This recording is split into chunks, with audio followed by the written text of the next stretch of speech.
প্রিয় ভাই ও বন্ধুজন, একটা সময় পায়ের পেডেল মেরে ভ্যান রিক্সা চালানো হতো।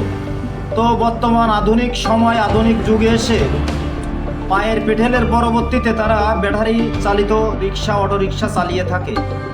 তাদেরকে পুলিশ শহরের থেকে কিছু অটোরিকশা, কিছু রিক্সা তারা প্রশাসনের মাধ্যমে ভেঙে ফেলা হচ্ছে।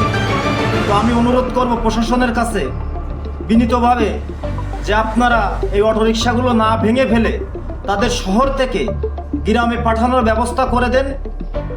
আর এই যে অটোরিকশা ভেঙে ফেলছেন, তাদেরকে এক একটা অটোরিকশা ভেঙে ফেলছেন, তাদেরকে এক একটা স্বপ্ন ভেঙে ফেলছেন, তাদেরকে এক একটা পরিবারের রুজি রুটির পথ বন্ধ করে দিচ্ছেন।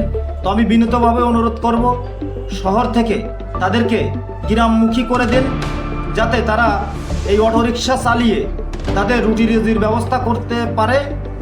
আর আমার এই ভিডিওটা একটু মন দিয়ে দেখুন। আর প্রশাসনের কাছে একটাই দাবি, তারা সঠিক সিদ্ধান্তটা নিক, যে এদের স্বপ্নটা যেন গুড়িয়ে না দেওয়া হয়। প্রশাসনের কাছে বারবার এইটাই দাবি থাকবে।